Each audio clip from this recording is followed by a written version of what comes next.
Pamirsa, objek wisata Kintamani Bangli dados destinasi favorit turame kerauhen krama ring libur hari raya antung ngaksiang keluwihan gunung miwah Danu Batur. Wisatawan taler akeh rauh kegenah pemandian air panas.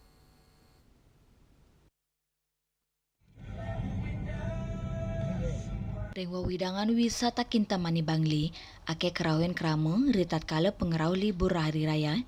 Margi nuju Kintamani ke pangge kosek kendaraan, pemekasnya nih pelinggian mobil, ring wewidangan penalokan sane dados pusat keramaian. Kintamani, kantun dados tujuan favorit wisatawan, mawina nyuguang keluhan pekantanan alam, kejangkepin fasilitas wisata. Mekekalipan inucap dados pilihan utama untuk liburan, ring pengerau libur panjang sekali nyepi miwa lebaran.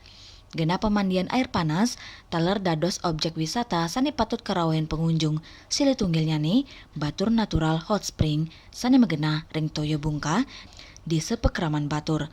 Manut Kepala Operasional Batur Natural Hot Spring, Imade Yogi, ring pengerau libur nyepi miwa Idul Fitri bulan Maret warsane mangkin, pai ketandane keuningin sideng ngadol sama sekantos 500 tiket arahine.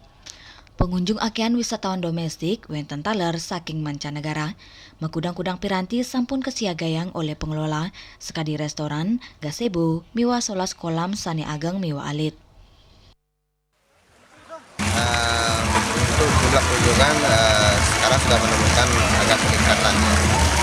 Mungkin karena situasi kemarin juga menyebabkan karena cuaca alam itu sedikit mengganggu di bulan-bulan sebelumnya.